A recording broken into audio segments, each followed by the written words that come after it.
Pun. Ya pun. Good morning, ladies and gentlemen. Good evening time for Australia. We are here today with you for the international webinar in the title What's, Why, and How Deep Learning in International and Indonesian Context. Today, Monday, January 13, 2025. First of all, let me introduce myself. My name is Chika Rahayu. I'm a lecturer of teacher training and education faculty of Lampung University. I'm so grateful for welcoming Mr. Dr. Rizwandi, Master Education, the acting dean of the Teacher Training and Education of Lampung University. Mr. Max Drummy as our keynote speaker from Global Facilitator New Pedagogical Deep Learning Australia.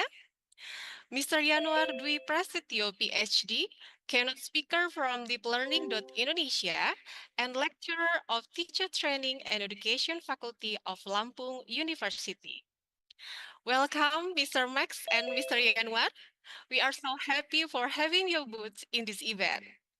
And I extend my best regrets to all attendants and participants.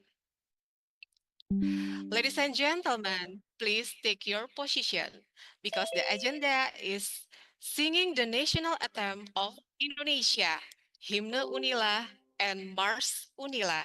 Ladies and gentlemen, please take your position.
Izinkan kami memandu doa pada pagi yang berbahagia ini menurut ajaran Islam, dan bagi Bapak Ibu yang lain bisa menyesuaikan dengan ajaran dan keyakinan masing-masing. A'udzu billahi minasyaitonir rajim. Bismillahirrahmanirrahim. Alhamdulillahi rabbil alamin wassalatu wassalamu ala sayyidina Muhammad wa ala alihi wa ashabihi ajma'in. Allahumma salli ala sayyidina Muhammad wa ala ali sayyidina Muhammad. اللهم اجعل جمعنا هذا جمعا مرحوما ومشكورا. Ya Allah, jadikanlah pertemuan kami ini pertemuan yang Engkau rahmati, yang kami bersyukur atasnya. Dan setelah pertemuan ini, jadikanlah kami orang-orang yang mendapatkan ampunan-Mu, karena kami sadari bahwa masih banyak kesalahan dan kekurangan kami dalam pengabdian bagi agama dan bangsa ini. Allahumma inna nas'aluka ilman nafi'an wa fikran wasi'an wa qalban khashi'an. Ya Allah, kami bermohon dalam mengikuti webinar ini, berikanlah kami ilmu yang bermanfaat, pemikiran yang luas dan komprehensif, serta hati yang khusyuk dan ikhlas. Ya Allah, ridailah dan berkahilah kegiatan webinar kami ini, serta terimalah doa, niat, dan usaha kami dalam memperbaiki dan mengembangkan pendidikan bagi negeri ini dengan komunitas deep learning yang telah terbentuk ini. Akhirnya ya Allah, hanya kepadamu-lah kami berserah diri dan berharap terkabul segala doa dan pinta. Rabbana atina fid dunya hasanah wa fil akhirati hasanah wa qina adzabannar. Wa sallallahu wasallam alaihi walhamdulillahi rabbil alamin. Assalamualaikum warahmatullahi wabarakatuh. Waalaikumsalam warahmatullahi wabarakatuh. Thank you, Mr. Kaulan. May God blessing always be upon us and this event, shower of bless and goodness. Okay, ladies and gentlemen, please be informed that this webinar is conducted live on this platform and our YouTube channel at FKIP Unila. Ladies and gentlemen, next opening speech from Mr. Dr. Rizwandi, Master Education, the Acting Dean of Teacher Training and Education Faculty of Lampung University. Time is yours. Thank you, Ibu Chika, Rahayu. Bismillahirrahmanirrahim. Assalamualaikum warahmatullahi wabarakatuh. Waalaikumsalam warahmatullahi Tabi wabarakatuh. pun. Ya pun. Good morning, everyone. Distinguished keynote speakers, lecturers, teachers, educational practitioners, and students, all welcome to international webinar had by collaboration with Faculty of Teacher Training and Education, Universitas Lampung, Deep Learning, Indonesian Community, and New Pedagogies for Deep Learning Australia. The Honorable invite speaker, Mr. Max Drummy, as the Global Facilitator of New Pedagogies for Deep Learning Australia, and Mr. Yanuar Prastyo, Ph.D., the lecturer at Faculty of Teacher Training and Education, Universitas Lampung. Tentunya pertama kali mari sama-sama kita memanjatkan puji syukur kehadirat Allah Subhanahu wa taala, Tuhan yang Maha Pengasih dan Penyayang, karena atas izinnya pada hari ini Senin tanggal 13 Januari 2025 kita dapat berkumpul secara virtual di ruang Zoom meeting ini dalam rangka mengikuti acara webinar internasional. Pertama, Jadi ini adalah webinar internasional pertama di tahun 2025 dan diadakan atas kerjasama antara FKIP Unila, Komunitas Deep Learning Indonesia, dan New Pedagogies for Deep Learning Australia.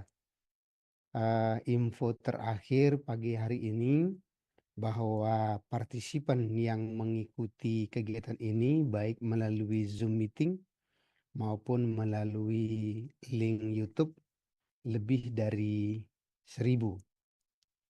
Ini suatu kebanggaan bagi Fakultas Keguruan dan Ilmu Pendidikan Universitas Lampung. Tema yang diangkat juga sangat seksi sekali, yaitu what, why, and how deep learning in international and Indonesian context. Jadi ini menjadi hal yang sangat baru secara khusus dunia pendidikan di Indonesia yang insya Allah melalui kementerian akan melaksanakan dan mengimplementasikan deep learning ini. Bapak Ibu hadirin yang berbahagia, seperti yang kita ketahui bahwa deep learning itu atau yang sering mungkin kita terjemahkan sebagai pembelajaran mendalam merupakan pendekatan pembelajaran yang berfokus pada pengalaman belajar yang bermakna bagi siswa. Deep learning tidak hanya sekedar teknik belajar yang menekankan pada menghafal, tetapi lebih ke arah pemahaman dan pemikiran kritis yang berkelanjutan. Di Indonesia sendiri, deep learning ini akan diimplementasikan sembari menunggu kebijakan kurikulum baru dari kementerian. Dan ini tentunya menjadi titik awal dari para dunia pendidikan untuk mempersiapkan diri. Deep learning itu menitik beratkan pada 3 pilar utama: mindful, meaningful, and joyful. Jadi pilar-pilar ini menekankan pemahaman berkaitan dengan konten, kemudian relevansi praktis, dan pengalaman belajar yang bermakna bagi setiap siswa. Dengan demikian, kegiatan webinar internasional ini merupakan salah satu wadah dan juga forum yang sangat tepat bagi Bapak Ibu sekalian untuk mengikutinya, di mana para pemangku kepentingan, dalam hal ini dosen, kemudian guru, praktisi pendidikan, dan juga mahasiswa bersama-sama untuk saling berbagi dan saling belajar, khususnya berkaitan dengan kebijakan baru nantinya yang akan diterapkan di berbagai satuan pendidikan di Indonesia, yaitu deep learning. Melalui webinar ini, kita semua juga akan mendapatkan beragam perspektif, tentunya dari ahlinya langsung. Dalam hal ini adalah Mr. Max Drummy. Beliau adalah Global Facilitator of New Pedagogies for Deep Learning Australia. Saya selaku Dekan Fakultas Keguruan dan Ilmu Pendidikan Universitas Lampung sangat mengapresiasi kegiatan webinar ini, khususnya kepada panitia, tim komunitas Deep Learning Indonesia yang telah sekaligus sebagai inisiator komunitas Deep Learning Indonesia. Yang pertama, mengkaji deep learning lebih mendalam. Berharap ke depannya kegiatan ini berkelanjutan memberikan manfaat kepada para pemangku kepentingan, dosen, guru, praktisi pendidikan, dan juga mahasiswa dalam menerapkan deep learning dalam konteks pendidikan. Dengan mengucapkan Bismillahirrahmanirrahim, saya buka kegiatan webinar. Kegiatan internasional webinar dengan tema What, Why, and How Deep Learning in International and Indonesian Context. Thank you. Wassalamualaikum warahmatullahi wabarakatuh. Waalaikumsalam warahmatullahi wabarakatuh. Thank you, Mr. Dr. Rizwandi, for your speech. Okay, ladies and gentlemen, before going to the documentation session, and may I kindly invite all of the participants to open the video. We start from the first slide. Ready? Okay, smile. Operator, please help me. Okay. Okay, the second slide. Okay, smile. The third slide. Next. Okay. Next slide. Okay. Okay, be patient because we have quite a lot of slides. Next slide. Yep. Yes. Egg. Wow. Very good. Yep. Okay. Okay, last slide. Okay, smile. Okay, finish. Okay, thank you, ladies and gentlemen. Thank you for your cooperation. Don't forget to share this moment today through with social media, tag Instagram deeplearning.indonesia and official_FKIP Unila and official_Unila. Okay, now the moment we have all been waiting for has finally arrived. We are so honored to invite our special keynote speakers, Mr. Max and Mr. Yanuar. And this section will be led by Dr. Siti Rahma Sari, Master Education, as our moderator. Dr. Siti is a researcher and lecturer of teacher training and Education University. So, ladies and gentlemen, please give big applause for our moderator, Dr. Siti. Time is yours. Thank you, Dr. Chika. Can you hear me, everyone? Yes, it's clear. Yes. Well, we will begin our main session. Ladies and gentlemen, may I have your attention, please, because our webinar is about to begin. Please have a nice seat and thank you very much for preparing yourself to join our seminar. Assalamualaikum warahmatullahi wabarakatuh. Good morning, ladies and gentlemen, and good afternoon for Australian time. Tabi pun. Respectable the acting dean, Faculty of Teacher Training and Education, Universitas Lampung, Dr. Rizwandi, Master of Education, and thank you for giving welcoming speech for this seminar, sir. The Honorable all distinguished speakers, lecturers, teachers, educational practitioners, and also the students.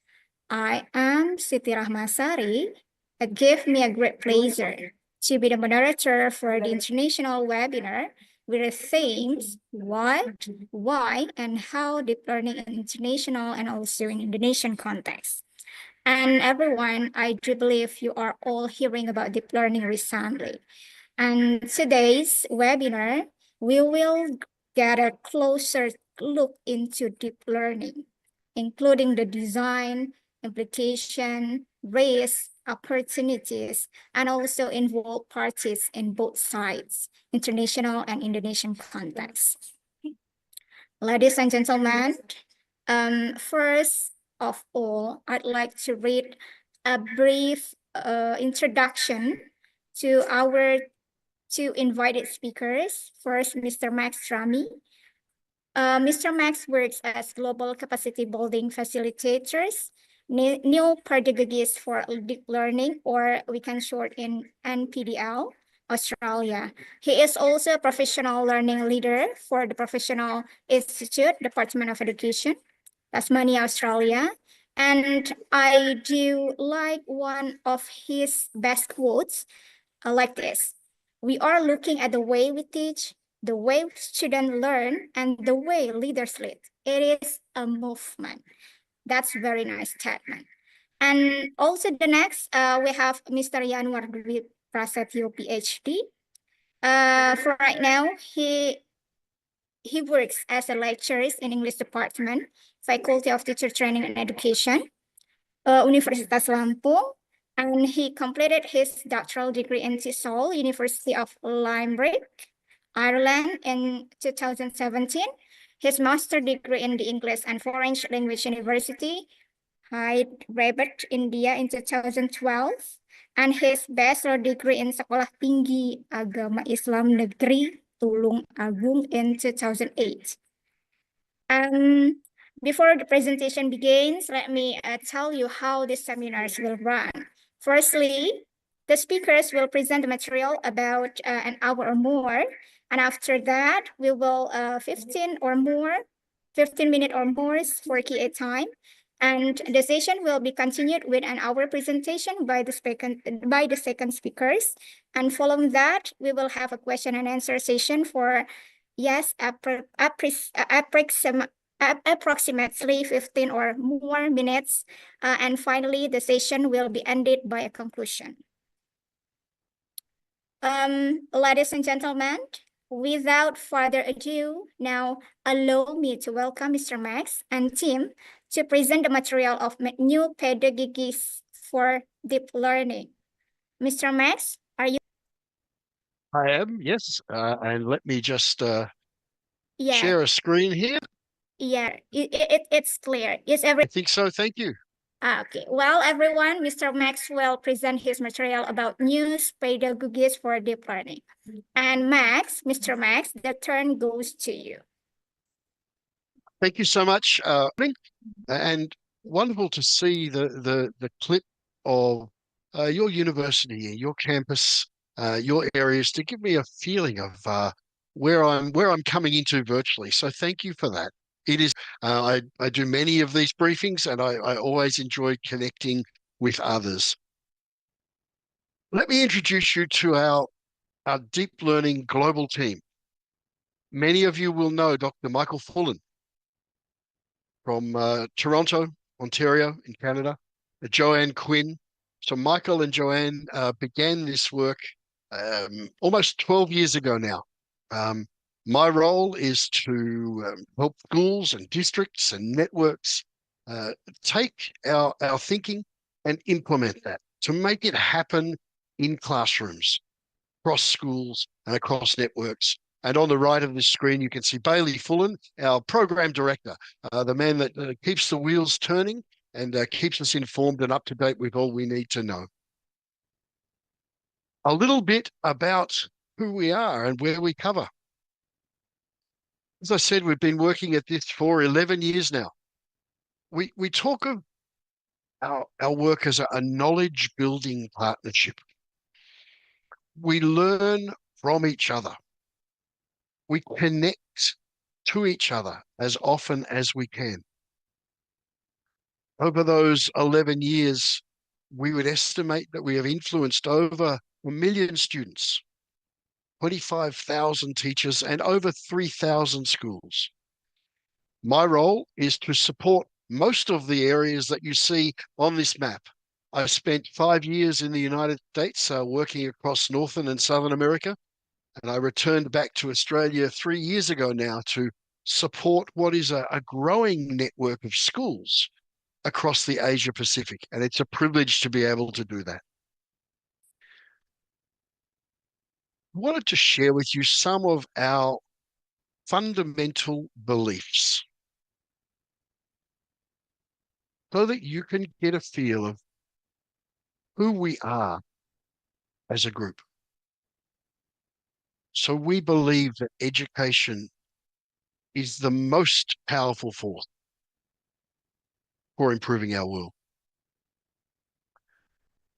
That our 6 global competencies are critical to unleashing the potential of every learner to flourish in this complex world. We're mindful of equity, well-being. We recognize students as change makers.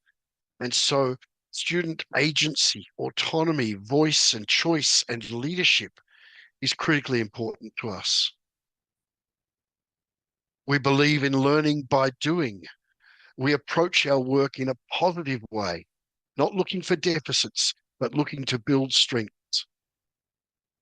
collaboration is so critical to our work together as this knowledge building partnership accelerates our collective innovation and capacity to influence.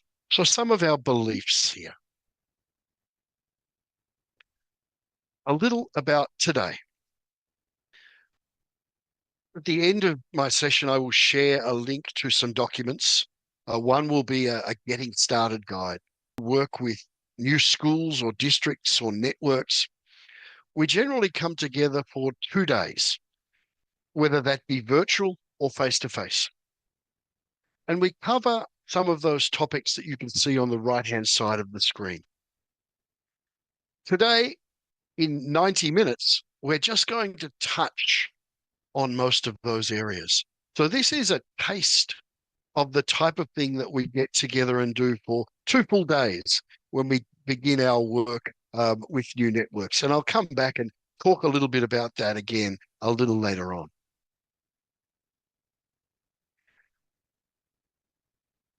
As we look at building deep learning regardless of your context. So I have worked from the deep south of Uruguay through to Hong Kong, through to North America, Canada, Asia. We have found that these phases of implementation are common across every single context.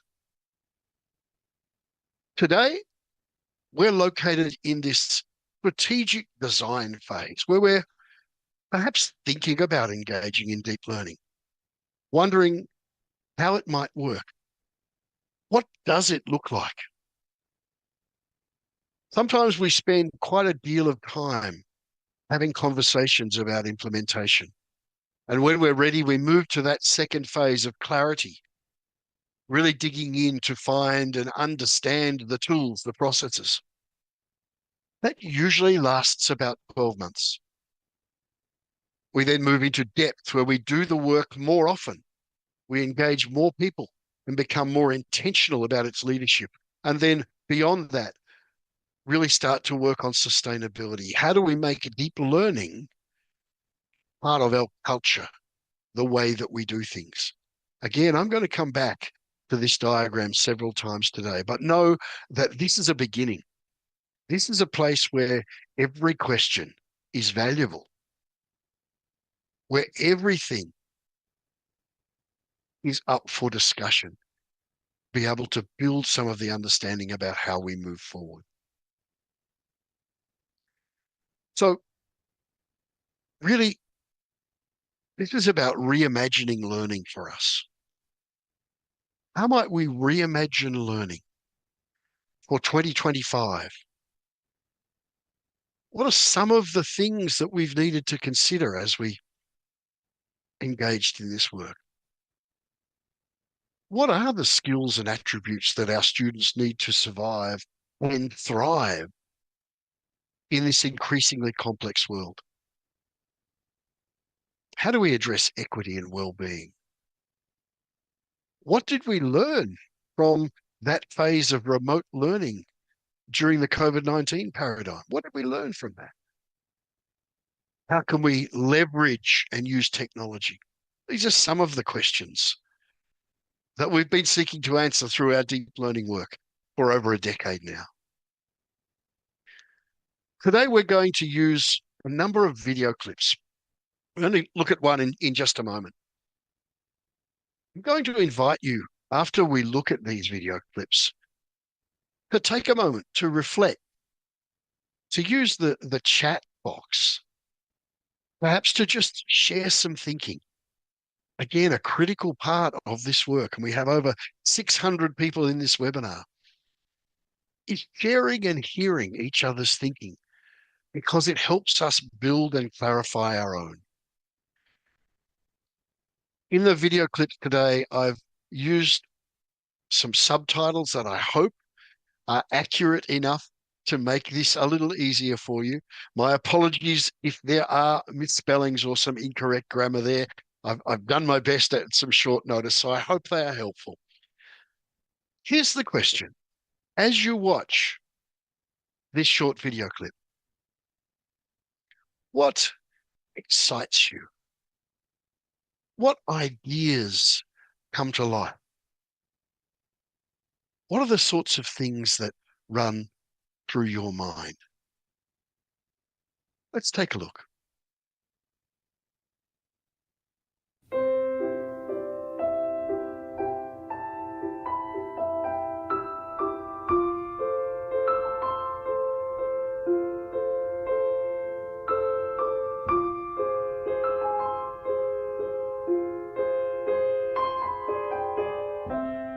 Imagination is the key because you're using your knowledge, what you know, to make something that no one's made before. If you're creative, then other people will be inspired by you, and then they'll keep pushing forward. So if you'll spread it to your friends, and then your friends spread to their friends, and then all over the world, everyone will have a happy life. It's like a whole land of imagination where you feel like you can make anything or invent anything you want, and you make something that nobody has ever thinked of.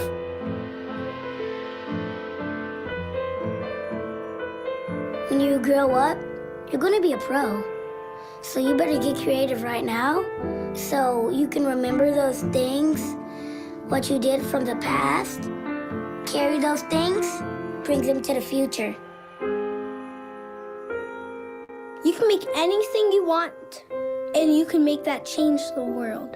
One small thing could change the world, like one person can change the world.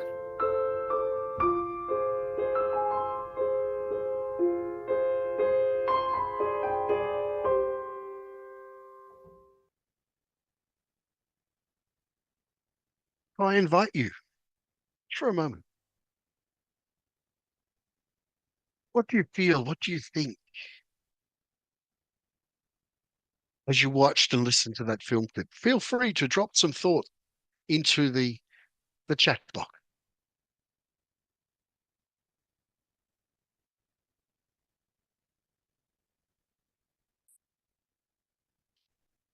Motivated, happy, free, imagination, freedom to express, imagination driving change, inspiration, happy, creative, changing the world, enjoyment, fearless. Key for better success, imagination is free, development, sharing, fly to the sky, happy, composed,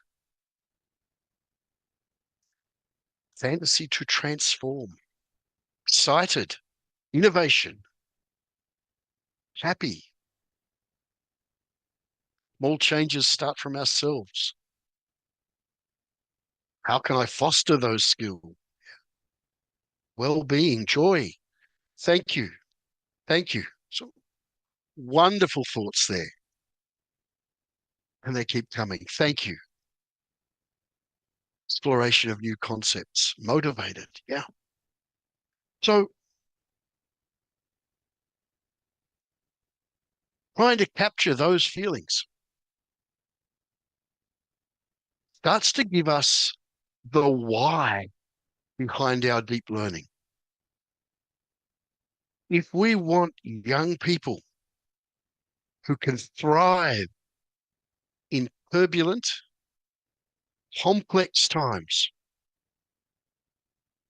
apply thinking and innovation to new situations and change the world, we must reimagine learning.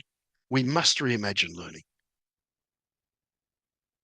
I would argue that we are amidst the most complex times that perhaps this world has ever seen.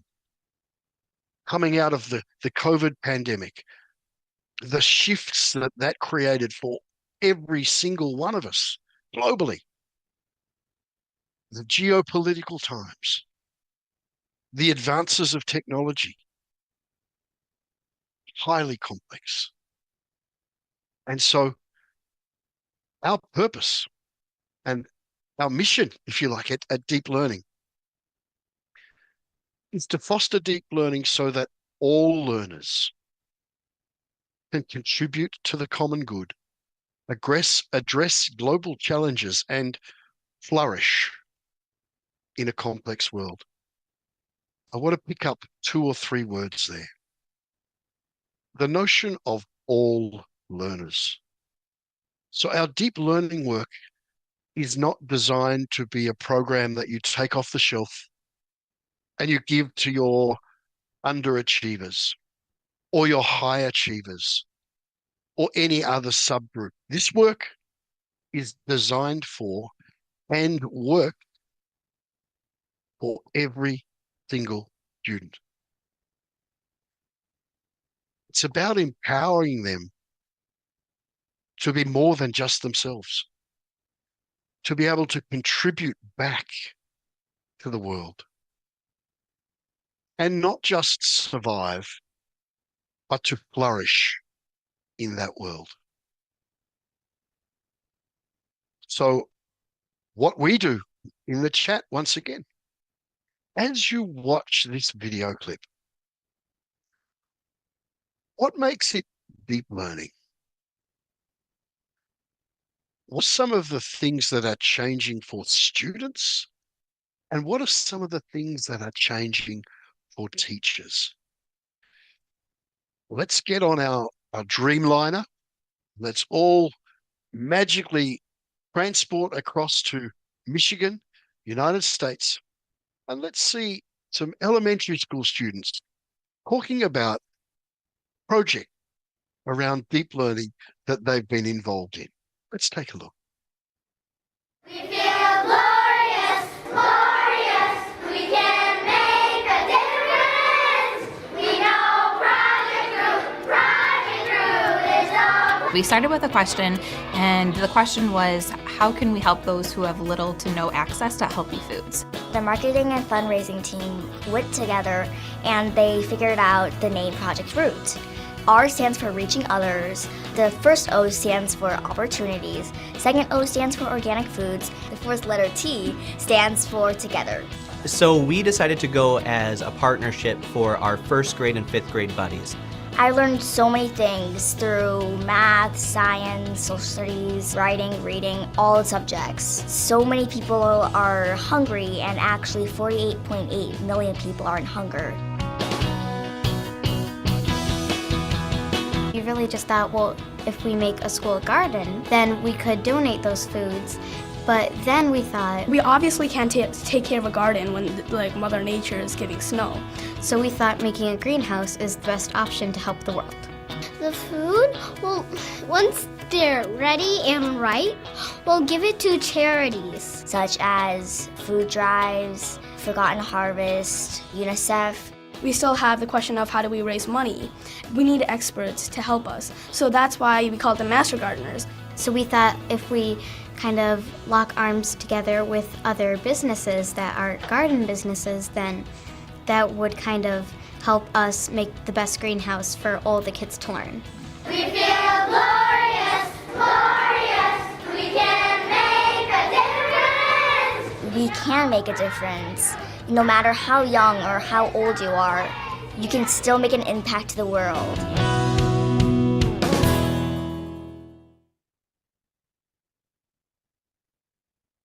So again, I invite you in the chat box. What made this deep? What's changing for students? What's changing for teachers in that sort of example? Let's hear your thoughts. Teachers guide, yes. Impact, collaboration. Students can explain with clarity, yes. Teachers as activators, yeah. Building awareness. Creating. Real world connections, absolutely. Being involved. Focused on the students, making students involved by doing activities, bringing teachers and students closer, togetherness, collaboration.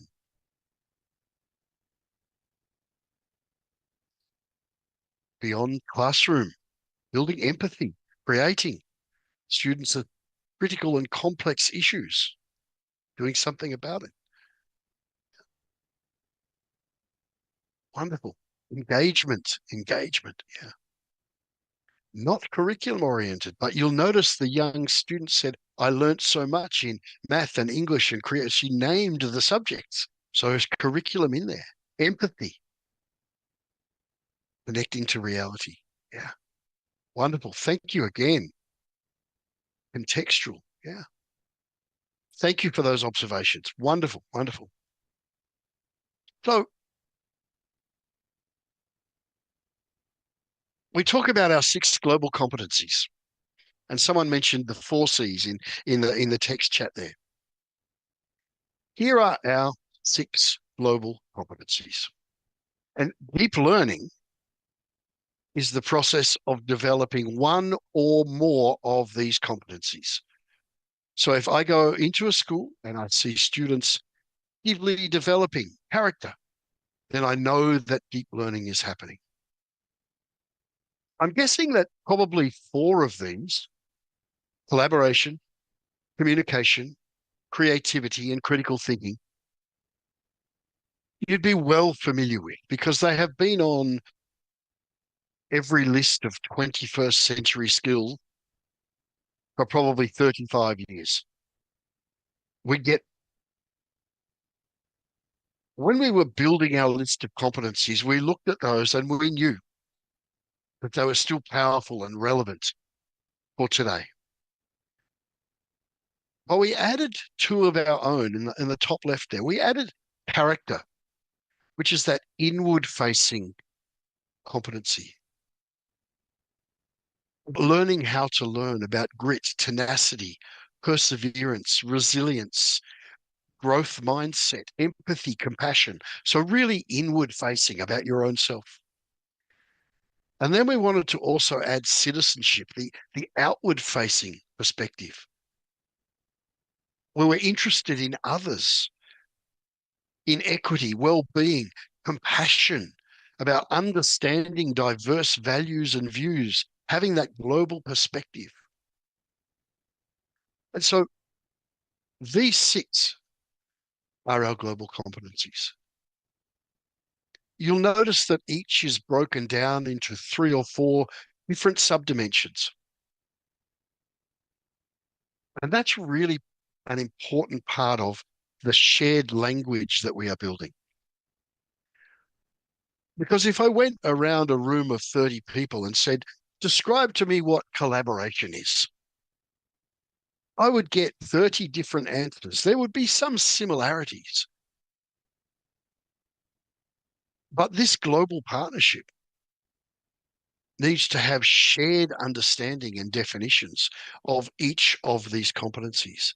And so what you see on screen, the 3 or 4 bullet points, help us build that shared understanding. And I'm going to elaborate a little on that shortly. Really interestingly, several days ago, World Economic Forum released their Future of Jobs report. They named the most important skills of 2025. And they are on screen. The green arrows indicate those that are directly correlated to our global competencies. So 8 of the first 10, a direct correlation to our deep learning competencies.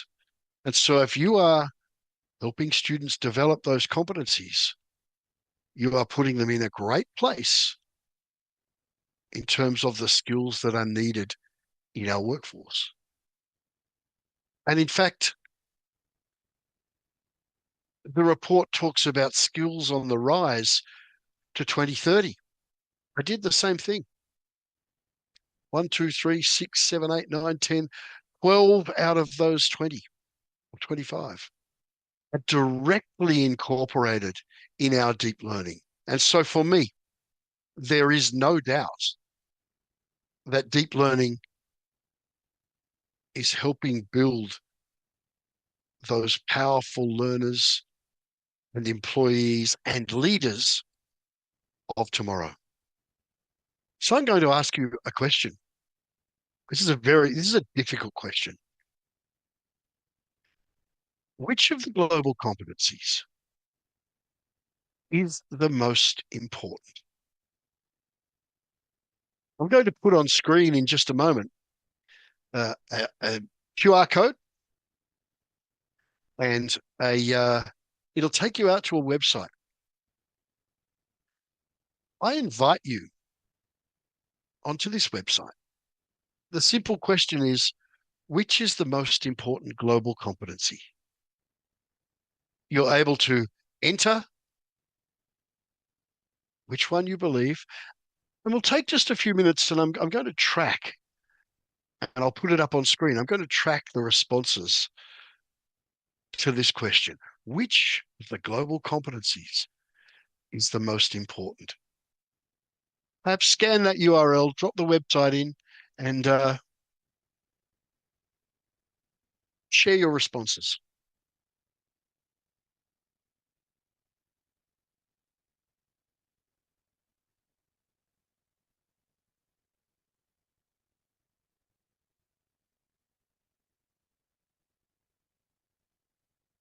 And seeing the responses come through there.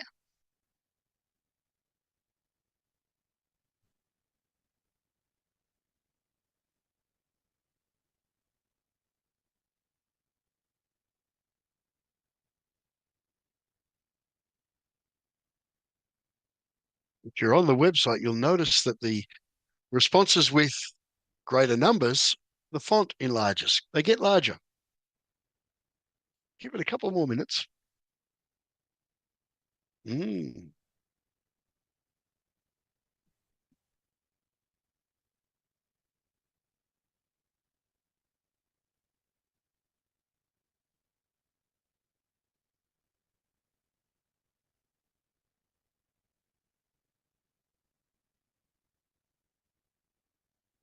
As I look at that website, what I'm seeing is that character and critical thinking seem to be neck and neck.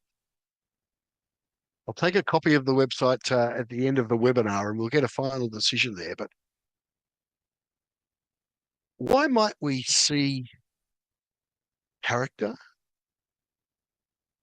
In fact, character, I would say now, is way out in front. Why might that be? Why is character such an important part, an important skill for learners? If you've got some thoughts, drop them in the chat.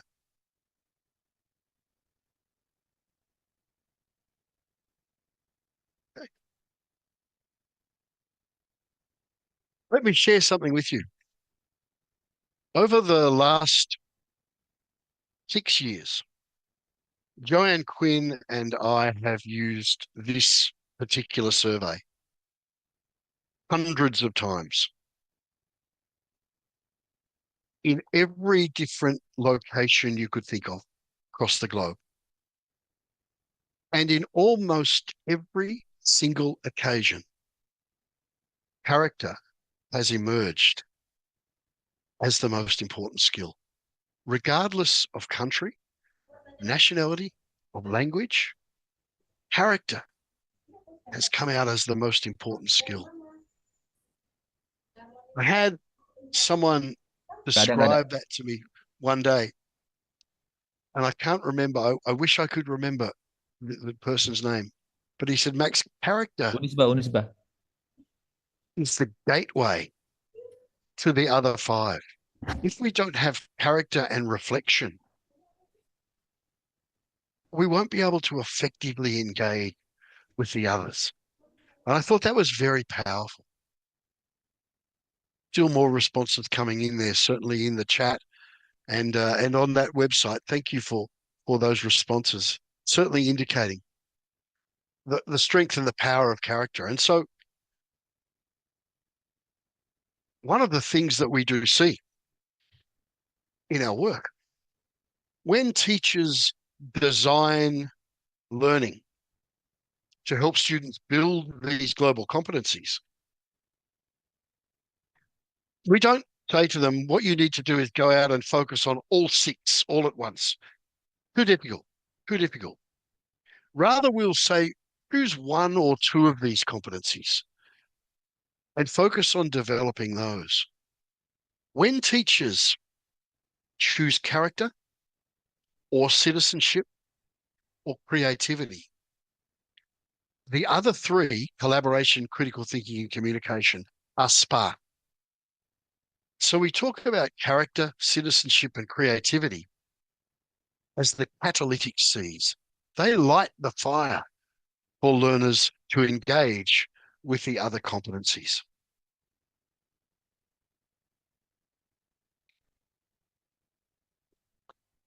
Let me take this a little deeper and take you a little deeper here.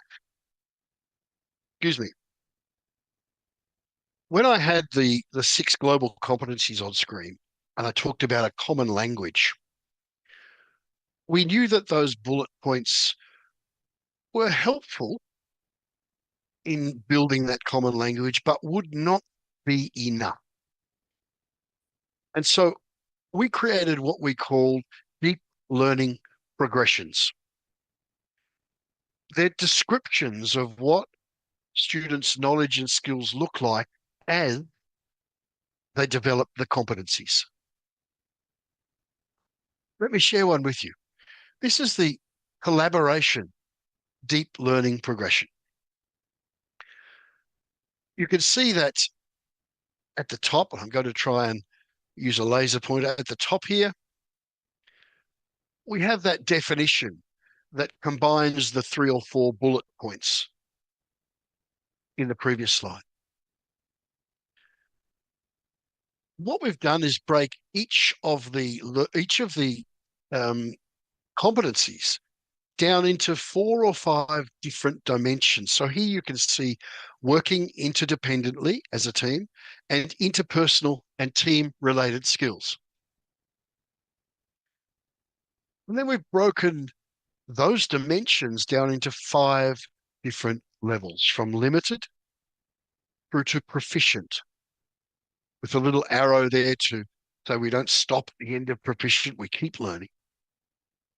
And then each of these cells contains some quite rich descriptors about what we would expect learners to be able to do, what we would see them doing, saying, thinking, and being each of these stages.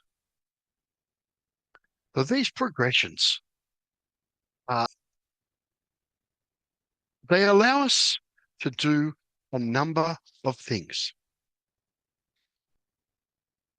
They allow us to look at an individual student or maybe a group of students and say, where are my learners right now? Where are they?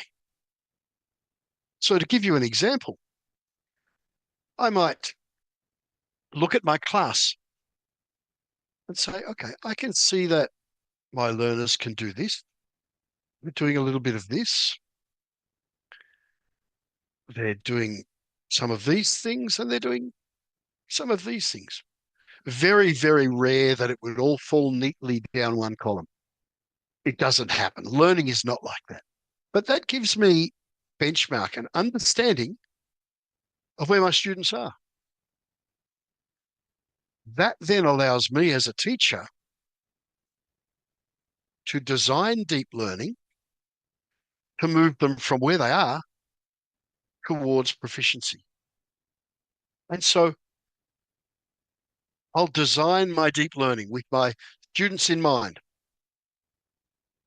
And then I might, for example, take a different color highlighter after we've done the learning together and say, actually, now I can see that my learners are here and they're really consolidating some of this. And then, so over time, I can measure the growth of my learners using these progressions. Incredibly powerful tool. So there are my 3 uses, if you like, for these learning progressions. They allow me to understand where students are, inform me about how I design deep learning, and then measure growth. So you can see a close-up here of that collaboration learning progression again. As well as teachers understanding these progressions, it's critical, again, to build shared language and understanding. So we have student versions of the progressions. They've been simplified so that students can know what, in this case again, collaboration looks like. They can start to benchmark themselves and understand where they are and where they might go to next and what that might look like. So these are really powerful parts of this shared language and shared understanding that deep learning embraces. We've also created self-assessments. So students can sit and say, I can rate myself. Again, here is critical thinking, somewhere from limited to proficient. It asks them to provide evidence, so evidence-based practices. And then also, on the right-hand side, gives them a future focus. How might I keep developing my competency, in this case, critical thinking? What are some of the things that I can continue to do? This idea of assessing and measuring deep learning, critical part of the work, finding new ways to measure deep learning. And those new ways need to embrace a number of different ways of assessing, if you like. Observations, products, conversations. Wondering if, thank you for the highlights and the blue markers, but I can't actually erase those. So I might need a host to erase those blue lines on the slide. Otherwise, they're going to stay with us for the rest of the webinar there. So let me compare and contrast traditional and deep learning. Traditional learning often very much about the transmission of knowledge. Deep learning about authentic problem solving, real world. And you saw that in that video clip from the elementary school in Michelin. It's a shift from teacher driven. And we use a phrase teacher framed, but student led. So the teacher will put the parameters in place for the learning, but allow students to personalize that and explore different ways and outcomes. It's a move away from passive students who are compliance oriented, who really engage learners with strong and powerful voice, choice, and agency. A move away from impersonal learning to learning that is meaningful and based on what students need. And a move away from that directed student work towards students who are independent, resilient, proactive. And so we talk about deep learning as being learning that sticks for life. You can see this classroom. I walked into this classroom in Salt Lake City in Utah. It was the beginning of the year, grade 4. The class together had created those posters. What does collaboration look like and sound like in this classroom? What does critical thinking or character look like, sound like, feel like for us in the classroom? And when you look at the tree in the middle, the idea was when one of the students saw one of their buddies behaving in those ways, they were allowed to take their name, put it on a leaf, and put it on the tree, hoping to flesh out that tree over the year. So deep learning, quality learning that sticks for life, built around this shared language and understanding of our competencies. I've spoken about the learning side of this work. What does the teaching side look like? Let's spend some time thinking about what does it mean to be a teacher of deep learning. So again, very early on in our work, we identified what we've called 4 elements of learning design. And I love the quote on screen from Seymour Papert. The role of the teacher is to create the condition for invention and learning, rather than provide ready-made knowledge, the answers. So our 4 elements of learning design, again, give us framework for deep learning design. They give us 4 elements to focus on. And we know that when these elements are focused upon, our deep learning is richer. Let me talk you through these elements. The first is learning partnerships. So learning partnerships is all about the relationships between and among students, teachers, family, the wider community. It's about saying, who else as a teacher can I partner with to make this learning richer, more powerful, deep? How might I build voice, choice, and agency, independence into my learners and their learning? Second of the elements are learning environments, not only the physical environment, but the socio-emotional environment that allows every student to come to school to feel safe, to feel valued, to have that social and emotional support that we know is so important for successful learning. So how do we build that culture and climate within our own classrooms, within our own schools? How do we use technology for more than just the routine? How do we use technology to amplify and accelerate learners and learning? How do we ensure that technology is not just used as a means unto itself, but is in service of our learners and their learning? And then finally, what are the pedagogical practices? What are the teaching and learning strategies that we use in our classrooms? We tried to illustrate this notion of fusion in this diagram. On the left, you see some proven, powerful models of teaching: inquiry, problem-based learning, universal design, backward design, feedback, all of the things that we know when they do well, when they are done well, they are super powerful ways of instruction and of teaching and learning. But we also wanted to make a point,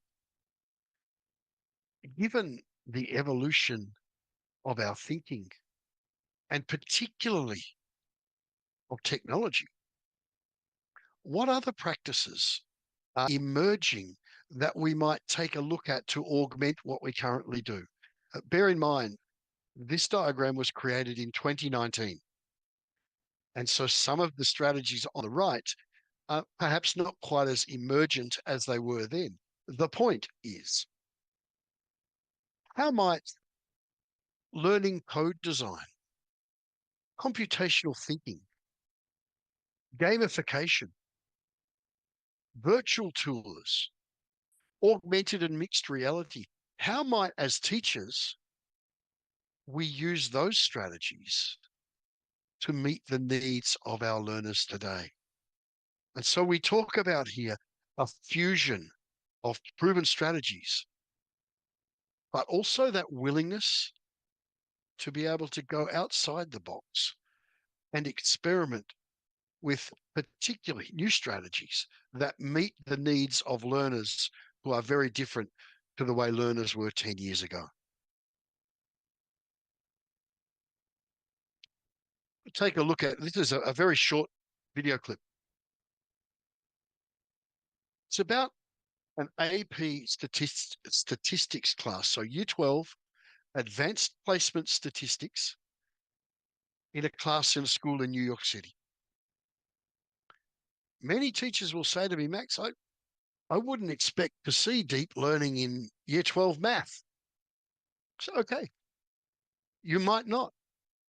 But here's an example of how we can involve deep learning in a Year 12 math class. What do you notice again as you watch this about the partnerships, the learning environment, and the types of teaching strategies that this teacher is using? Let's take a look. Homework out, please. The goal in Eleanor Terry's AP Statistics class at Telecommunication Arts and Technology High School in New York City is for students to learn to be producers rather than consumers. So I want to hear words like random number table. In most math classes, the teacher gives information and it's kind of linear. You know, I do, you do, we do, and then they're tested on it. Students feel like this is happening to me. How many polling sites are in Assembly District 41? Yeah. In the statistics class, they are going to create their own math. We will get a large variety. Last fall, Ms. Terry's students were debating the pros and cons of various polling techniques. But to go deeper, she had students create exit polls of their own. We're handing out exit polls for an AP statistics. And on election day, they gave them to voters across the city. If you want them to learn how to do statistics, let them be statisticians. We're going to end up with thousands of exit polls, large data sets that you have to clean up, and it's going to be messy, and no one will have done that before. So that data is theirs, and whatever they discover is theirs. November 6th, everybody has off because it's election day, but we're going out and we're learning, and like a lot of us aren't mad or disappointed that we're going to be doing something school related that day. We're happy because we're learning more. Thank you so much. You're welcome.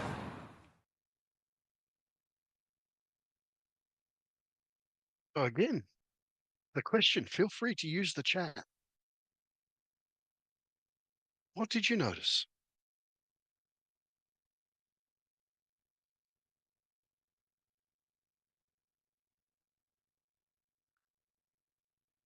Learning by doing, yeah.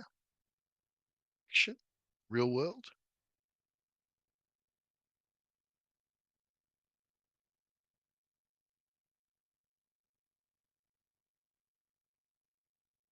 Partnership. Learning together.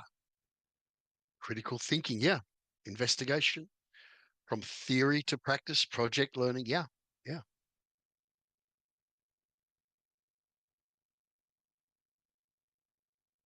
The environment was a learning resource, yes.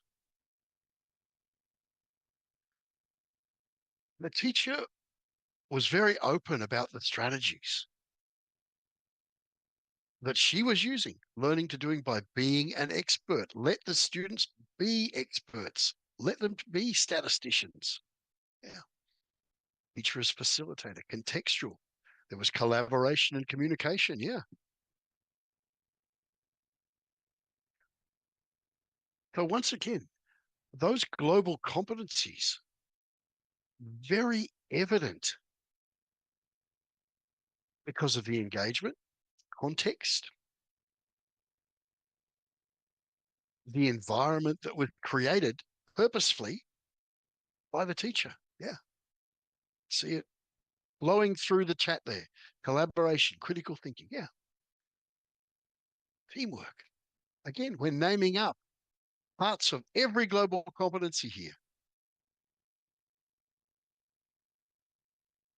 So what we also talk about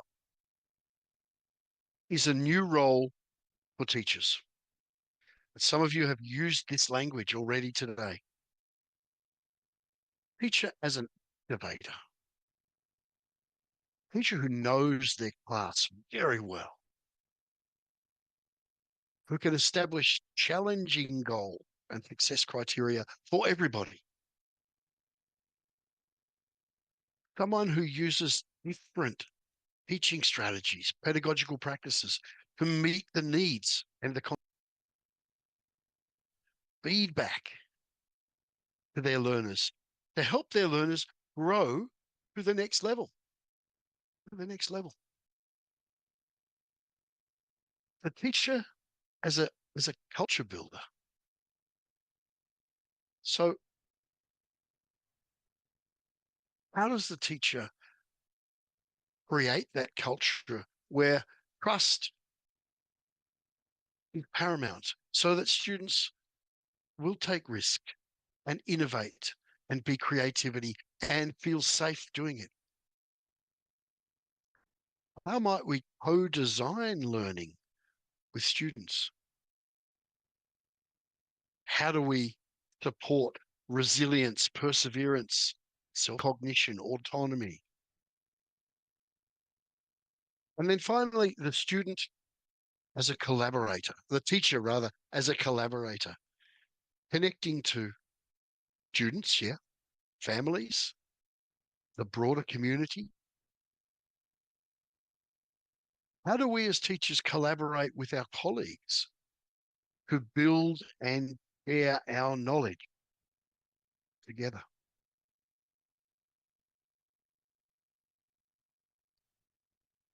I'm going to jump back on our Dreamliner. We're going to head a long way. We're going to head to Newfoundland of Canada. And we're going to watch a video clip that came to us in the middle of the COVID pandemic. You can imagine, and you will have experienced, the uncertainty turning up to school that first year of the pandemic. How does this work? How will this work? This is the story of choir, a vocal choir in a school in Newfoundland and Labrador, Far East Canada. It tells the story of them as a group of people, but it tells the story of a teacher who's an activator, culture builder, and a collaborator. As you watch this clip, what do you notice about how the teacher was that activator of learning, that culture builder, and that collaborator? Let's take a trip to Newfoundland and Labrador and hear about the Holy Heart Choir.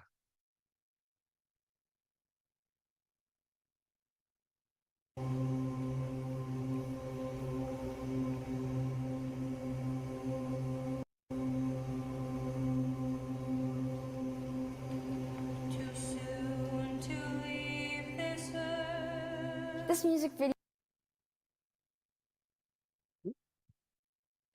I think we started this honestly probably within the second, third week of us singing, because we weren't really sure what was going on with choir for the first bit of the school year with Corona and what we were going to do with our masks and whether we could sing or could not sing, but I knew Mr. Colburn was going to figure it out. He was not going to let choir not happen. To watch them from the first day of listening to the Inner Sisters version to going down the road of here's the music, let's take a look and let's see what it sounds like, let's try it out. And to watch that, though, all of the students kind of collaborate with me, because it's not about me standing up and saying, this is what you're doing. I don't know what's relevant, or cool, so I have to go to them to get inspiration. So when I say, well, this is something that I think it's a great idea, how about we do this? Why don't we do that? And then they start to get involved. And that's when you see students really take ownership of things, and it's no longer school, it's like, this is ours. This is something that we have. Mr. Colburn is an incredible choir director. and he's always looking for ways to give us new opportunities and try new things. And like this video is just one example of the many things we've done over the past couple years. We started out with kind of just an idea of, let's do this song because it's written by Newfoundlanders and it's for the CBC Music Challenge, and you know, it kind of just, it was almost a song that meant bigger concepts and, you know, speaking for every sign language interpretations of like songs, mainly from like hearing people, and like they just do like movements and like actions and stuff, and like a lot of it is really it's really like inaccurate and like appropriative. People don't know the difference, so like that's like what other hearing people come to like learn about like sign language and stuff, when it's actually like a language, like with like facial expressions and like different like signs for like words and stuff, and like a culture that like deaf people like own. At a time in our lives, particularly right now with all that's happening in the world, it's caused a collective awareness on marginalized groups and the importance of providing those groups with the support and the voice that they need. Our involvement with this project provided us with many opportunities. A pivotal piece was our philosophy of nothing about us without us. I could see in our Zoom session that was held with the deaf choir member Paula, the opening of minds. And in that moment, I bookmarked it in my mind. It was an important moment because to me, it really symbolized change was happening. And awareness is a cornerstone of change. I want to thank Robert for having an open heart and an open mind to allow me to be involved with the Holy Heart of Mary Choir. I'm so happy that I'll be involved with them. I want to spread deaf awareness of our beautiful language of ASL and our culture. And if you include deaf people in your project, it's not cultural appropriation.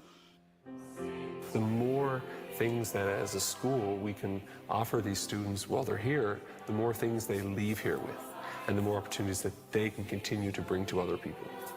These students then crave more of those experiences because they are authentic. You can't learn them out of a book. It's an inward sense of a deeper understanding of things that are happening around them, and that is something that is truly part of the educational process for us.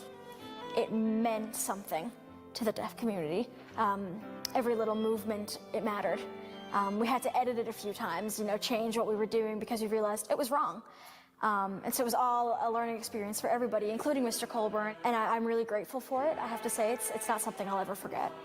By participating in choir here at Holy Heart, I think you're able to find a sense of community, you're able to relate to other people, and you're able to make something beautiful together. As a music teacher, I want to be able to give my students as many experiences as they can have. It feels great that at the end of the day, they're going to walk away from this experience and say, remember when we were in high school and we made a music video? And do you remember when we were doing the video and we actually got to communicate and to collaborate with the deaf community at a time when the lights were being shone on the deaf community, that we were a part of that, and it's a wonderful experience to witness your students growing and enjoying something, and then it evolving into something that can exceed your first ideas.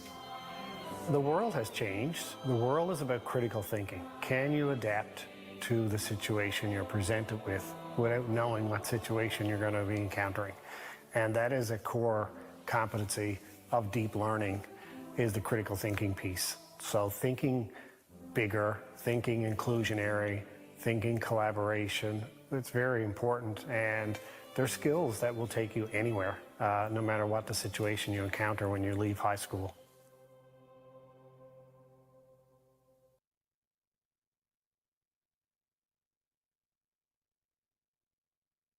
As you listened to the teacher, what were some of his characteristics? How did he activate learning? How did he build culture and collaboration? Again, I'd invite you to share your thoughts in the chat.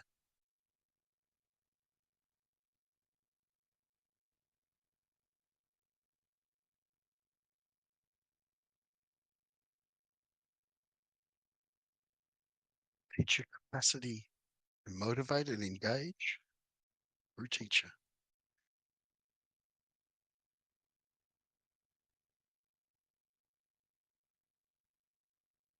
Teacher set the culture of learning. Yeah.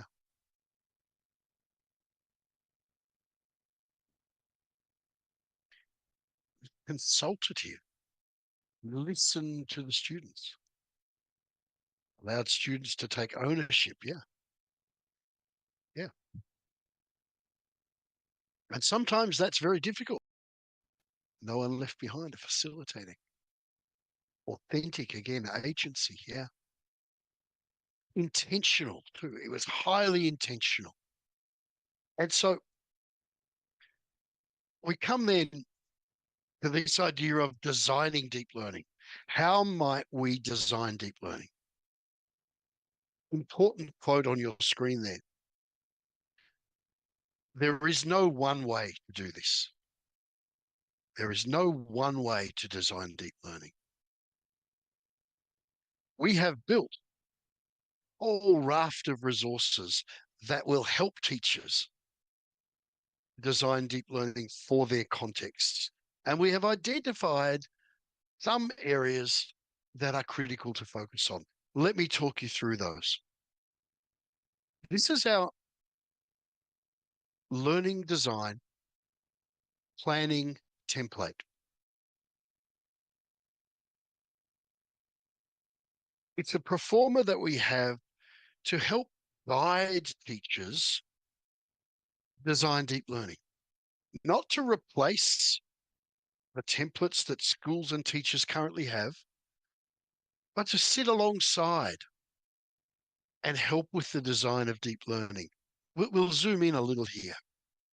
So at the top, let's start with assessing what we already know. What are my students' strengths? What are their needs? What are their interests? Then let's think about outcomes, both curriculum standards, competencies. Again, not one or maybe two to drill down and focus on. What's it look like for these students? What will it look like if they're successful? Then we move to the design phase. Let's provide that overview of some of the activities that the students will participate in. And let's consider each of the four elements. What are the strategies? What are the teaching strategies I will use? What partnerships might I bring together to support the learning? What will the learning environment look like? Physically, socio-emotionally. And then how will I use technology to amplify, accelerate, and connect learners and learning? And as we move down that template, there's a purple section there for a teacher to jot notes as they implement. Reminders, thoughts, improvements. And then that section around how will we assess improvements? And then that section around how will we assess this learning? Formatively and summatively.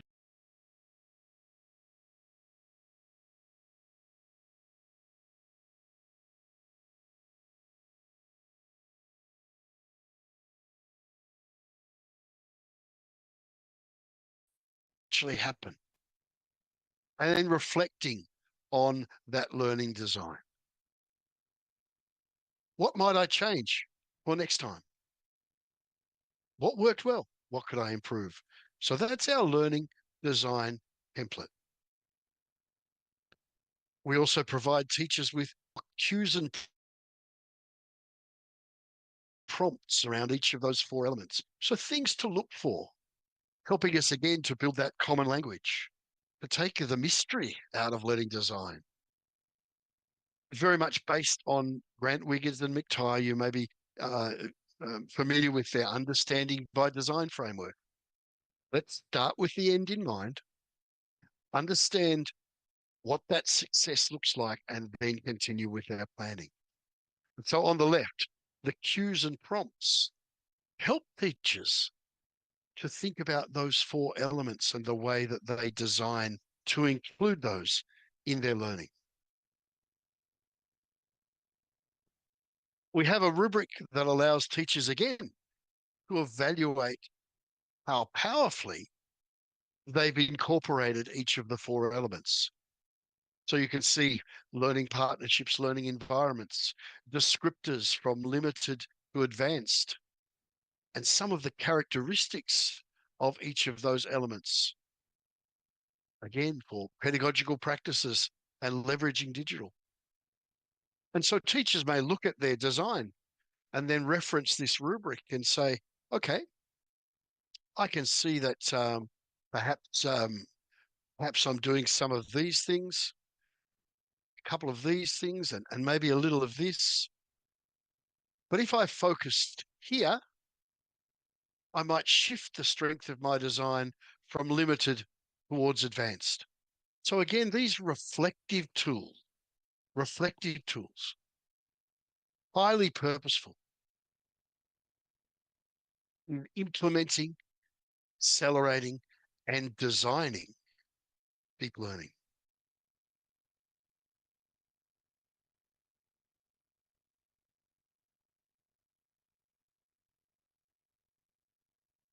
And so from our work over the long period of time, some characteristics of powerful learning experiences that help learners develop the global competencies are all about higher order cognitive thinking to develop understanding of both content and curriculum and issues in our contemporary world. They're often cross-disciplinary. They focus on the academic and the development of personal competencies. As you've seen today, they're active, authentic, challenging, student-centered, often designed to impact the world and take place in a wide range of settings. So I'm drawing close to the end of my presentation here. Let's take a look at one more element. The conditions that support deep learning. You can see our model on the right here. Global competencies, the 6 C's at the center. Supported by that precision of the 4 elements of learning design. And then there are some conditions that we've identified that wrap around the outside to support this work. Let's take a brief look at those. 5 conditions that support deep learning. Vision and goals, clarity of those vision and goals, the power of the leadership within the school, the collaborative culture, deep learning itself, and then how we measure and evaluate. And so, not surprisingly, we have a rubric that helps schools and networks understand where they sit in terms of their successful support and implementation of deep learning.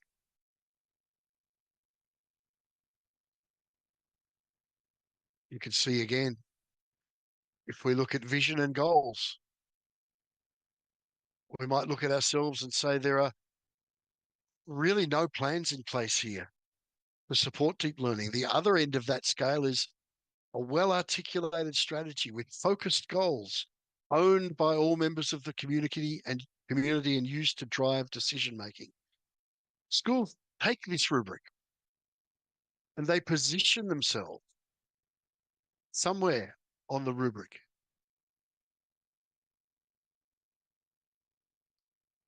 That's not a formal evaluation. That is actually all about understanding where they are in order to move beyond where they are and move towards that advanced layer. So our school conditions rubric. 3 questions we continually ask. Let me advance to that next slide. I may be stuck on. Let's try this. Where are we now? What's our evidence for that? And what does that mean for our next steps? So you can see in the bottom left-hand corner here, schools will often take that rubric and use sticky notes. So, well, we think we're here and here's our evidence, and this is where we want to go to next. So a significant suite of tools available at teacher level, at school level, at student level for the development of this work.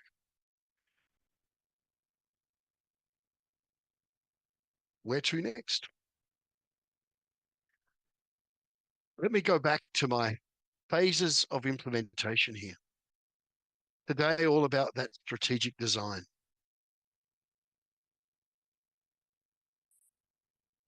Moving towards clarity, building that common language. As you come together to discuss this work, one of the models that we know and has worked for us for over 10 years now, it's to focus on that first page, clarity. I mentioned earlier that we generally bring people together for a 2-day institute. In those 2 days, we take the last 90 minutes or so and we expand it out. We go much more slowly. We have lots of conversations about building our shared understanding. We plan for our implementation and our moving forward. And then we'll often say to schools or networks again, over the next, we want you to go back into your classrooms and try this out. Make this happen come back and tell us how that went. Let's share what happened. And so we come back generally for three single days of follow-up. And those days, we introduce some more tools. We reflect on our practice. We learn from each other. We design and we read. Has looked something like this in year one for many of our networks. It's about learning together. It's about building the shared language. It's about gradually embracing more and more of these tools. We certainly don't provide all of the tools all at once because there are too many and they are overwhelming. So it's very carefully planned, build, and you can see a book in the middle there, Dive into Deep Learning. Steps people through this process of learning and this first phase of capacity building. I'm about to share with you a link that will take you to a number of documents. One of them may be useful is this implementation diagnostic that provides some questions, some prompts about your initial engagement in deep learning. Happy to share that, and I'll share the link to that in just a moment. So our deep learning model, just before I finish. Clarity of learning goals, building the global competencies. Supported by precision in pedagogy via the 4 elements of learning design. Supportive school conditions and doing this work with others. Building the shared language and understanding. That's the model that we use. I hope that this has been useful in building some understanding. The link on screen, QR code, I will share this presentation. So there is a copy of this presentation in the Google Drive there. There is also that implementation guide, and there is also a getting started guide that tells you a little bit about this work, a little bit about where we might go next. I'm just going to copy that link for you and throw it into the chat box. Bear with me here.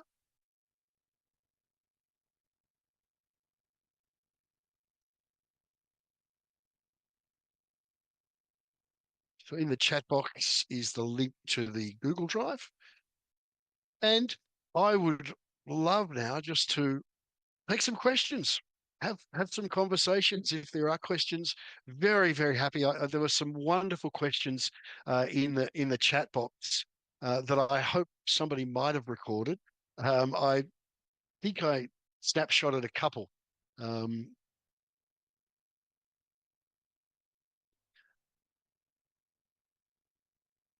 There was a question about competencies and national examinations. That comes up in every context. Every country has high stakes exams that we address. What we are learning more and more is that students who have developed the global competency have the critical thinking and communication skills, the self-awareness and autonomy to understand these high stakes questions and to respond to them with acuity and accuracy. Deep learning augments their abilities to engage in these high stakes testings, high stakes tests that come out of every country in the world. Let me pause. Any other questions that you would like to either, I'm not sure whether you can flick your microphone on or throw them in the text chat. How can we go beyond surface level understanding with the skills and strategies to design thought-provoking questions? Yeah. That is part of the design work that we dig into with our deep learning. So we spend a lot of time thinking about the types of issues that will engage children. And it's about also listening to those, being brave enough as teachers sometimes to listen to our students, to understand who they are and what they need. Yeah. Test assessment, is it still relevant to deep learning? It's relevant as long as countries such as Australia, Indonesia, and the USA still have high stakes testing to enter into post-secondary education. It has some relevance. However, let me quote a statistic in Australia. Admission to university at the end of year 12 is now done 67% not on their end of year 12 test score. So 67% of university admissions are now through other means than test scores, which includes portfolios, interviews, the ability of students to communicate, to think, to share, and to demonstrate who they are. Question about deep learning in early childhood education. I have a wealth of videos. Every learner can be a deep learner. It just looks a little different in those contexts.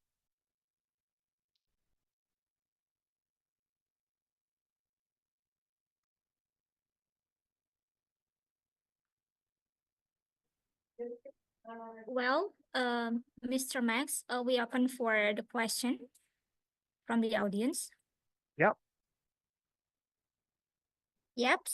Okay, thank you very much, Mr. Max and team, for giving such an informative and comprehensive presentation, especially for new pedagogies for deep learning. And now, ladies and gentlemen, we have come to the key time for a discussion session for the first part. Actually, we are so glad to receive many questions from the participant, and due to time limitation, so we are going to select 3 or 2 most voted questions for our speakers in Zoom chat first, yeah. And now I need the help from the teams to see the question from the participant. Please, team brings the question on the screen.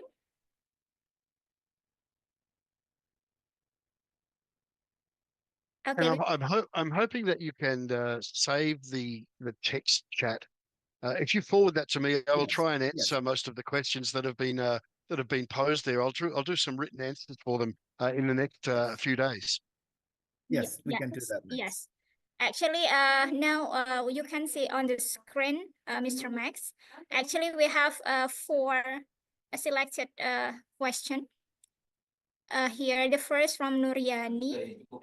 This is educational practitioners, and the questions is how I can facilitate the classroom and foster students' creativity, imagination, and also life skills. And then the second question about how does deep learning address unique challenges and different culture and linguistics contexts, such as those in Indonesia compared to application. And then the third one is about what kind of learning can make children know and realize the important education and technology as a concept that must be studied and not a concept. And the last one, how can deep learning be used to create more personalized language learning experience for Indonesian learners? And then you may collaborate each of questions in one one explanation, or because we will have a raise hands question from the participant after this. Where are the? I can't see where those questions are. Yep. The question is in the share screen, Max. Can you? Yes, on the screen. On the screen. Okay, I'm only seeing my screen. Should I stop sharing my screen? Oh, okay. Yeah. Can you please stop your share screen? Oh, yeah. Oh, now I can. Fantastic. Perfect. Okay. That's You may much stop easier. your share screen first, and then you can see the screen questions. Got it. from the Yes. participant. Okay. Now, can you see? Yes, I can. Thank you. Okay.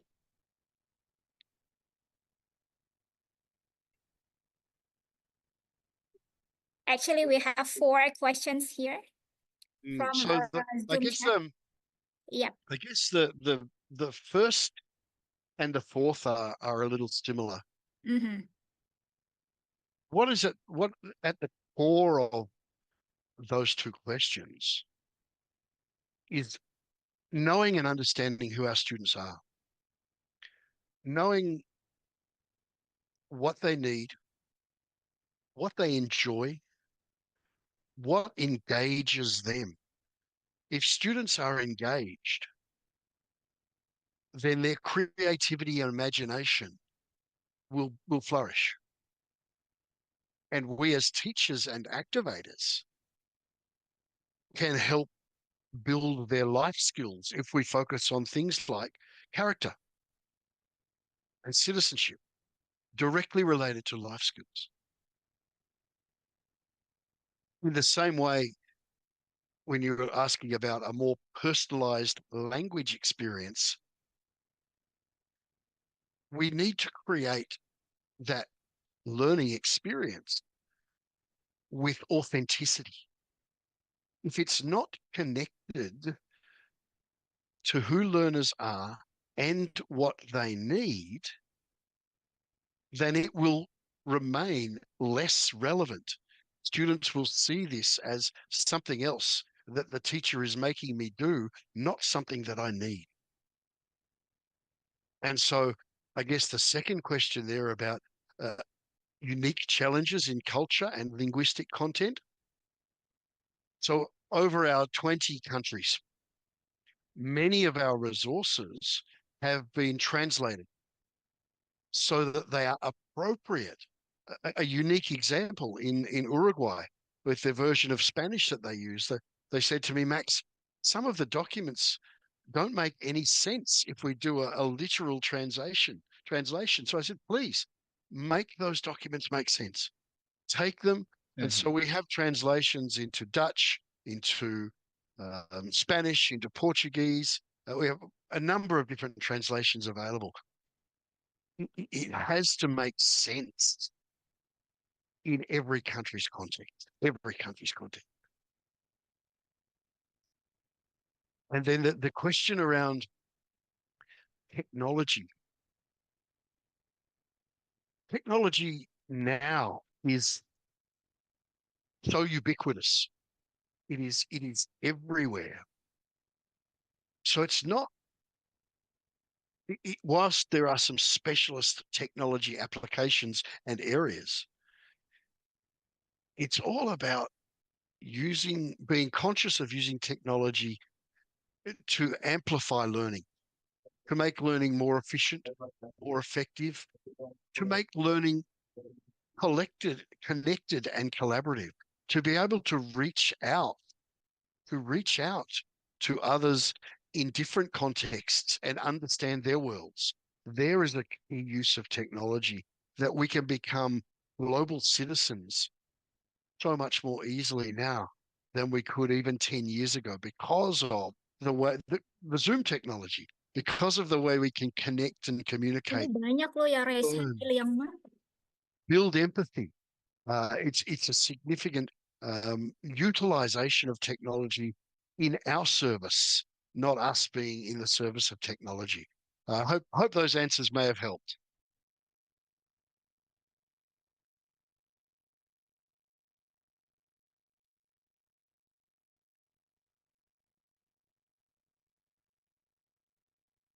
Miss Ima, you are still muted. Yes, go ahead, sir. There's a question there around the difference between deep learning and differentiated instruction. Deep learning has a specific focus on building the competencies. Certainly, differentiation is one of the strategies that we can use to create deep learning environments. But deep learning, by definition, must have that explicit focus on developing one or more of our global competencies. And so many people will say, is deep learning project-based learning or inquiry-based learning?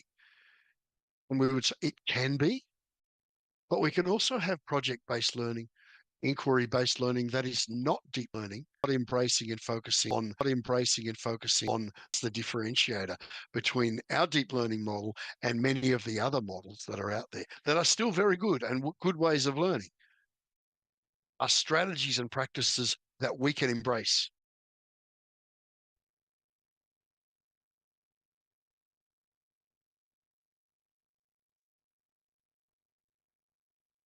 Well, that was very detailed answer from the Max. And of course, excellent point from Max about the participants' questions. Hopefully, you got the points from Max in terms of your questions.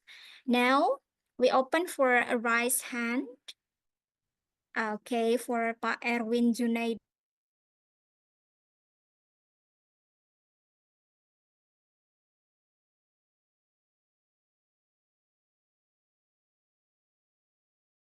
Yeah. Mr. Max, thank you very much for your clear explanation. Sorry, Mr. Erwin. Yeah. Could you tell us about your affiliation? Oh yeah. I'm Erwin Junaidi. I am the teacher in SMP Negeri 25 Bandar Lampung, Mr. Okay. Mr. Mac, are you a teacher too? Yes, I was a teacher. I was a teacher. Yes. I was a school principal. I was a school leader. I worked at all levels of a system. Yes. Thank you. Okay. Before I address my probably question, or maybe not question, probably it is telling about my opinion, maybe. Yeah. When your school got a holiday, did your student call you, Mr. Mike? I love you, Mr. Mike. Okay, I miss you so much, or not? So I taught at many different schools. Yeah. Okay. Many different year levels. Some of them would be yes. And in fact, the other day, I met a student who is now 35. I taught him when he was 13. Wow. I haven't seen him for that long. And he said, you know what the difference was? I said, what? He said, you were kind and you cared. And I haven't seen that student for over 25 years. And he remembered me And those were his words. And I was touched. Wow. It was very amazing. Okay. It's a very contract productive with what I was happening in my habit. As long as our school holiday, no student call me, Sir Erwin, I miss you. I miss your class. So in case of this, when we're talking about deep learning is such an approach in my mind, probably, yeah, Mr. Mike, yeah. And we want our student know well about why they learn the subject and what this impact of this material to them to their daily life. Okay, and I think as a teacher we will get to very big difficulty to apply this kind of approach, okay, when we as a teacher also is not loved by our student. It means that student dislike us because probably they feel our learning or methods very boring or such kind of that. And my question to you is to apply. Yeah. Mr. Erwin, could you simply make your question in one? Okay, now I'm going directly come to my question. I think how we can apply this approach, okay? Meanwhile, okay, so far in Indonesian custom, teacher is everything. Teacher is a powerful. Teacher is knowing everything. Meanwhile, in our school, we suppose that the student is an object, not a subject. So how we can apply it? That's please So help me. Not just in Indonesian systems. Yeah. The model of education globally is that the teacher knows everything and the student is coming to school to be taught. That is the industrial model of education since the 1700s. No wonder students don't like teachers sometimes, because they now have their own ways of thinking. They have their own networks. They have their own interests. So teachers have to unlearn some of the things that their systems have been demanding them to be for so long. And so it takes support from a school and a system. It takes permission from the head principal to say, I want to treat them as human beings. It's a big shift, and it is sometimes difficult, but that's the shift that we have to make to allow this to happen. Okay. What about the explanation, Mr. Erwin? Is it acceptable? Yes. Oh, is it clear? Yes.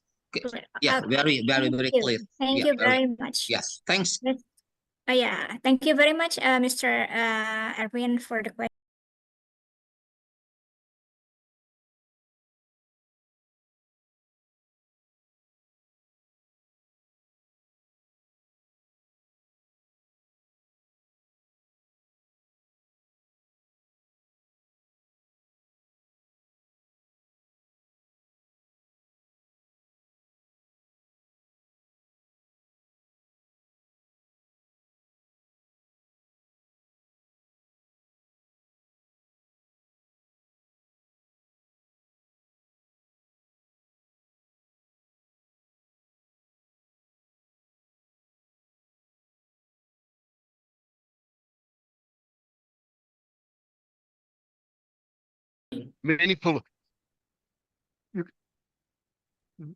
Fantastic. So deep learning is about all of those things. When prime ministers or education ministers use that big language, often what they fail to do is tell you how you might go about that.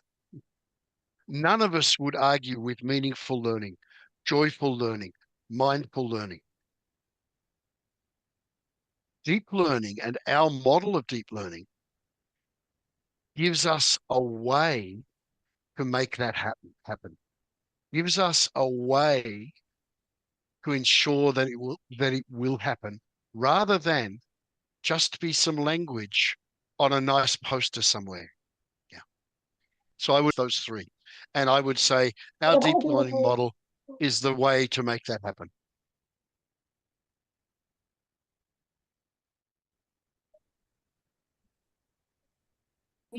Well, what about the detailed answer